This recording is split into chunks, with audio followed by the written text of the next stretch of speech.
Seed catalogs have been a winter tradition in my gardening life for more than 30 years.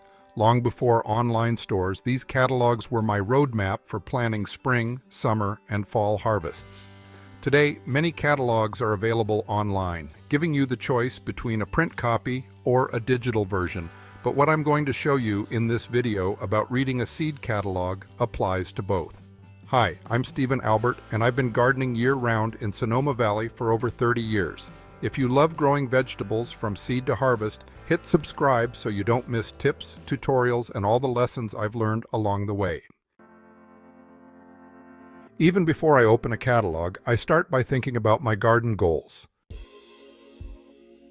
I take stock of the past season, what grew well, what struggled in my garden's warm days and cool nights, and which crops my family enjoyed the most.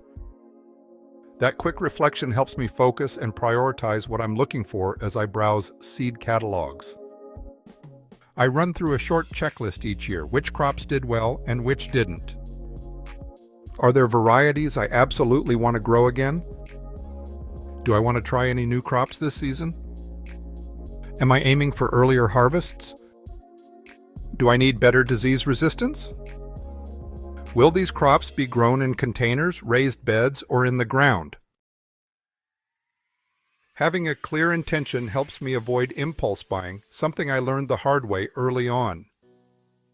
Impulse buying in the past has left me with packets and packets of seeds I never planted. Once I'm clear on what I want from the garden, the next step is learning how seed companies describe the plants they offer. This is where I've found many gardeners feel overwhelmed, but it's also where the most useful clues are hiding. Variety descriptions aren't marketing fluff, they're condensed field notes. When you know how to read them, they tell you whether a plant truly matches your goals, your space, and your growing conditions. It's important to understand variety descriptions. Catalogs almost always use coded shorthand and descriptive phrases. Understanding variety descriptions is half the game. Here's how I interpret them. First up, days to maturity. This determines how a crop fits your season. It's commonly the number of days from seed sowing to harvest. But for some crops, such as tomatoes and peppers, it's the number of days from transplanting to harvest. For cool season, fast-growing crops like lettuce, spinach, or radishes, maturity is often just a few weeks, which makes it easy to plan successive sowings in spring and fall for a steady harvest. Short days to maturity varieties, meaning 30 days to maturity or fewer, are perfect for these periods when the weather is mild but the growing window is limited. For warm season crops like tomatoes, peppers, and melons, maturity can take several months. It's important to note that the days to maturity listed for tomatoes and peppers is not from sowing like most crops, but from the time of transplanting. Understanding this difference helps ensure these long season plants have enough days of warmth and sunlight to fully ripen during summer planting. Planning with days to maturity in mind allows you to match crops to the right season, whether it's spring, summer, or fall. The objective is to get a continuous and reliable harvest throughout the year. Think about the number of days in your growing season, and when you are planting, make sure there are enough growing days to reach harvest before you plant. That means taking first and last average frost dates into consideration. In Sonoma, where I garden year-round, I choose short-season, cool-season varieties for early spring and fall success. These are usually leafy crops and root crops. I choose long-season varieties for summer staples like tomatoes, peppers, and melons. These are crops I plant in mid to late spring and harvest in late summer to mid-autumn. Planning with days to maturity in mind allows you to match crops to the right season, whether it's spring, summer, or fall, so you get a continuous and reliable harvest throughout the year. Next, I consider a crop's growth habit. Growth habit is one of the most important details in a seed description because it tells me how a plant will behave over the season, not just how tall it might get. Knowing this early helps me place plants where they can grow well without crowding, constant pruning, or unexpected sprawl. With tomatoes, I always note whether a variety is determinate or indeterminate. Determinate tomatoes reach a set size and ripen most of their fruit over a shorter period, making them well suited to containers, smaller beds, or for gardeners who want a concentrated harvest. Indeterminate tomatoes continue growing and producing until frost, but they require sturdy support and adequate space. For crops like cucumbers, beans, and squash, words such as compact, dwarf, vining, or trailing signal how much room a plant will need. Compact and dwarf varieties fit neatly into raised beds and containers, while vining or trailing types perform best with trellises or wide spacing. I pay closest attention to growth habit when gardening in containers. In tight spaces, matching plant form to available room saves time, reduces stress on the plants, and makes the season easier to manage from the start. Next, I look for flavor notes. After decades of vegetable trials, I've learned that flavor descriptions are generally trustworthy, especially from reputable catalogs that trial their own seed. When a tomato is described as having old-fashioned sweetness, I expect a balanced, full flavor rather than sharp acidity. A carrot labeled nutty or complex usually delivers deeper flavor when grown slowly in cool soil. Lettuces described as mild consistently avoid bitterness, even as days warm. These small phrases help me narrow choices toward varieties I know I'll actually enjoy harvesting and eating, not just growing. Next, I consider disease resistance codes. Disease resistance codes are one of the first things I scan for when choosing seed, especially for long season or heavily planted crops. After watching healthy plants collapse, especially late in the season, I've learned to take disease code letters seriously.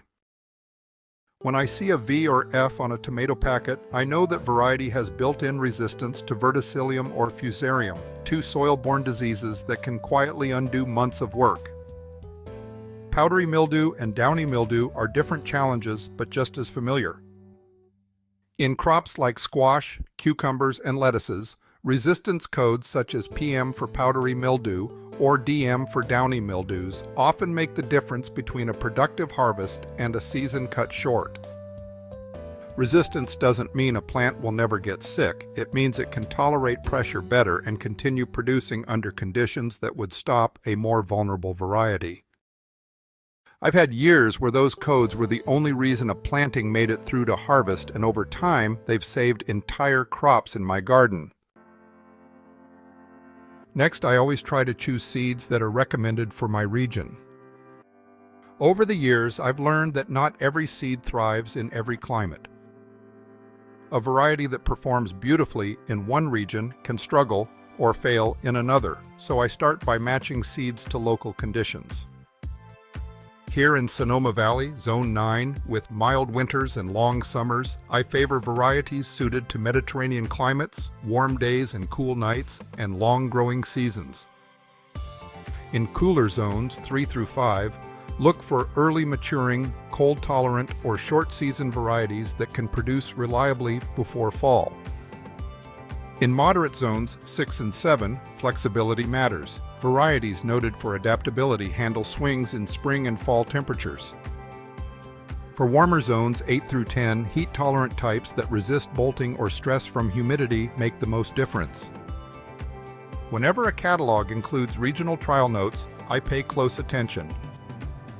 Those small observations where a variety was tested and how it performed often tell me more than photos or promises.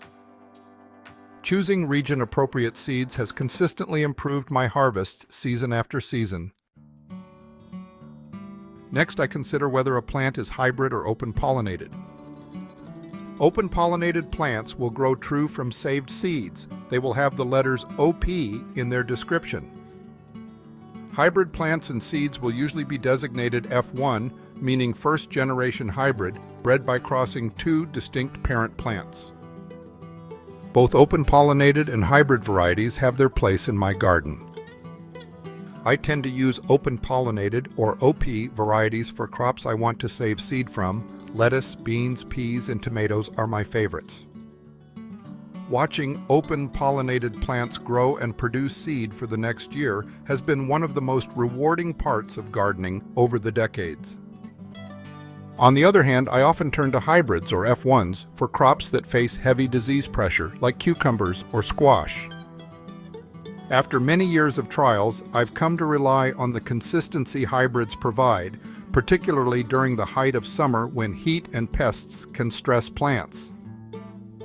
They may not produce seed worth saving, but for dependable harvests under challenging conditions, hybrids have earned their spot in my beds. Understanding the differences between OP and hybrid varieties makes it much easier to interpret flavor, growth, and yield descriptions in seed catalogs, so you can choose the varieties that will thrive and taste best in your own garden. Next, I look for special variety features that fit my garden. Certain plant traits can make any gardener's season easier and more productive if you know what to look for. Heat-tolerant greens like Swiss chard bright lights or kale red Russian help extend summer harvests without bolting. Bolt-resistant herbs such as parsley, Italian giant, or cilantro santo stay flavorful longer. Drought-tolerant varieties like tomatoes celebrity or squash gold bar are ideal for raised beds or dry climates. Compact plants including bush beans provider or dwarf zucchini raven fit neatly into containers or small spaces. Early maturing crops like radishes, cherry bell, or lettuce buttercrunch allow for staggered harvests and a steady supply of fresh produce. For colder climates or regions with frost, choose varieties bred to handle chill. Kale winter boar, spinach giant winter, and lettuce Arctic king tolerate frosts, while root crops like carrots, Nelson, and beets bull's blood can survive light freezes. By paying attention to these special features and matching them to your local climate and growing conditions, you can select varieties that save time, reduce stress, and give your garden the best chance to thrive no matter where you garden. I browse the photos, but I don't buy on looks alone. It's true that beautiful photos kindle my passion for gardening year after year. I love seeing images of perfectly shaped tomatoes, glistening beans, or vibrantly colored peppers. It's part of the fun of flipping through seed catalogs. But I learned early on that color and symmetry alone don't equal garden performance. A stunning image might hide a plant that struggles with disease, bolting, or poor flavor in real conditions. Before committing, I always cross-check the photo with the growth notes, looking for details on size, habit, and spacing. I check maturity days to make sure the variety will produce in my local season. Disease resistance codes tell me whether it can handle common challenges in my garden. And I pay attention to user reviews. The real-world experiences of other gardeners often reveal surprises that a catalog photo can't. A pretty tomato isn't worth it if it splits in the first heat wave, a cucumber goes bitter, or a lettuce bolts too soon. Over the years, these small checks have saved me from disappointment and guided me toward varieties that don't just look good. They deliver on flavor, productivity, and resilience. I order early. Seed shortages have been common in recent years, so I now order early in the season. Popular varieties, especially disease-resistant tomatoes and those specialty baby greens, can sell out quickly. Now, a few words about record keeping. I've found tracking my selections has paid off over the years. I keep a simple spreadsheet each year to track my seed purchases, and honestly, over time, it has become one of my most valuable gardening tools. I record the varieties I order, the catalog or seed source, how many packets or seeds I buy, and the price, along with notes on performance, including flavor, yield, and how well a plant handled pests, heat, or frost. To make the spreadsheet even more useful, I also include the USDA zone suitability to see which varieties thrive locally, maturity days to help plan staggered harvests, growth habit to know whether plants are vining, compact, determinate, or indeterminate, and special traits like heat tolerance, frost resistance, or disease resistance. I also add a success rating, a simple 1 to 5 score for how well each plant performed, so patterns are easy to spot. Having this record makes a big difference season after season. It helps me refine my choices, remember which varieties consistently produce well, and avoid repeats of those that underperformed. Keeping track this way prevents mistakes, saves money, and honestly makes planning next year's garden much easier. Over time, this simple habit has transformed seed buying from guesswork into a system I trust. Now, a few words about my favorite trusted catalogs and seed companies. From decades of gardening experience, I've found several seed companies to be consistently reliable and, honestly, pretty inspiring. I always take a look at their catalogs first.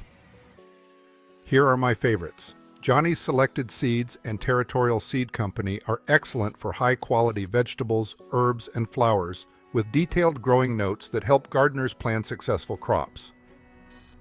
Baker Creek shines when you're looking to experiment with unusual heirlooms, rare varieties, or colorful heritage seeds. High Mowing Organic Seeds and Seed Savers Exchange specialize in organic and heritage varieties that have stood the test of time, perfect for gardeners who prioritize flavor and sustainability. Classic catalogs like Burpee, ferry-morse, Gurney's, and Renee's Garden Seeds offer user-friendly layouts and dependable favorites alongside seasonal novelties for inspiration. Each catalog has its strengths, and over time you'll learn which ones best match your climate, gardening style, and personal taste. Beyond the major catalogs, I also encourage exploring small local seed companies or co-ops in your region. These sources often carry varieties adapted to your local climate, support regional agriculture, and can provide personal advice you won't find in a large catalog. Combining trusted national sources with local suppliers is a strategy that consistently yields both reliable and exciting harvests. Now let me bring all of this advice together. Choosing seeds doesn't have to feel overwhelming. By starting with your garden goals, reading variety descriptions carefully, and paying attention to traits like growth habit, disease resistance, and climate suitability, you can make informed choices that set your garden up for success. Keeping notes, exploring trusted catalogs, and experimenting with a few new varieties each year helps you build a collection of reliable favorites while still keeping the joy of discovery alive. Over time, this approach turns seed shopping from a chore into one of the most rewarding parts of the gardening season, laying the foundation for gardens that are productive, resilient, and full of flavor. Thanks for spending time with me today. If you found this helpful, be sure to subscribe to the Harvest to Table video channel for more practical, experience-based gardening tips from seed sowing to the joy of harvest. Thanks for watching. This is Stephen Albert wishing you happy gardening. I'll see you in the next video.